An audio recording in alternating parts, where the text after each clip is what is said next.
வெளிநாடு செல்வதையும் அதன் பின் சீரழிந்து நிம்மதியற்று திரிவதையும் பார்க்கின்றோம்.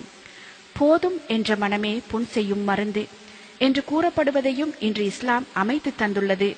இஸ்லாமிய மனைவி கணவனின் வருமானத்திற்குள் செலவுகளை திட்டமிட வேண்டும். அவளும் தொழில் பார்ப்பவளாக இருந்தால் கணவன் மனைவி இருவரின் உழைப்பிலும் திட்டமிட்டு செலவுகளை செய்து ஒரு பகுதியை சிறு சேமிப்பாகவும் ஆக்கிக் கொண்டால் கடன் படவோ அல்லது வட்டிக்கு கடன்பட்டு சீரழியவோ வேண்டி வராது. பிறர் பார்க்க வேண்டும் என்பதற்காக தமது நிலைமையை மேலாக்கி காட்டப் போய் கடைசியில் பிறர் பார்த்து சிரிக்கும் நிலைக்கு தமது குடும்பத்தை கஷ்டங்களுக்குள் உட்படுத்தி விடாதவளாக மனைவி என்ற மந்திரி திகழ வேண்டும். ஒவ்வொரு ஆணும் வெளியில் தொழில் பார்க்கும் இடங்களில் அழகான பெண்களை பார்க்க நேர்கிறது. இதனால் மனது அலைக்கழியும்.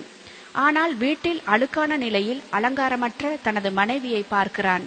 இது ஓர் இஸ்லாமிய மனைவியின் அடையாளம் அல்லவே. கணவன்மாரை தம் பக்கம் இழுத்து அவர்கள் விருப்புக்கேற்ப அழகு தேவதையாக இல்லாவிட்டாலும் உங்களை எளிமையாக அலங்கரித்து பொருத்தமான ஆடைகளை அணிந்து கணவனின் கண்களில் படும்படியாக மட்டும் அலங்காரம் செய்து புன்னகையால் உங்கள் பொன்முகத்தை மெருகூட்டி பாருங்கள். மனைவிமார்களே, வெளியில் செல்கையில் செய்யக்கூடாத அலங்காரத்துடன் செல்கின்றீர்கள். வீட்டில் பார்க்கவே சகிக்காத கோலம். உங்கள் கணவனை பார்க்கையில் அவனை நீங்கள் சந்தோஷப்படுத்த வேண்டும் என்பது இஸ்லாமிய போதனை. அதற்கேற்ப நீங்கள் மாறுங்கள். உங்கள் கணவன் உங்கள் வசம். ஒவ்வொரு மனைவியும் ஒன்றை சிந்திக்க வேண்டும். வாழ்க்கை என்பது நாம் அதை எப்படி அமைத்துக் கொள்கிறோம் என்பதில்தான் அதன் வெற்றியும் தோல்வியும் தங்கியுள்ளது. நபி ஸல்லல்லாஹு அலைஹி வஸல்லம் அவர்கள் தமது சஹாபி தோழர்களுக்கு கூறும்போது, உன்மீது அதிகம் அன்பு செய்யக்கூடிய, அதிக குழந்தைகளை பெற்றுத்தரக்கூடிய பெண்களை மணந்து கொள்ளுங்கள் என்று கூறினார்கள். எனவே பெண்கள் தனது கணவன் மீது மாசற்ற அன்பு செலுத்த வேண்டும்.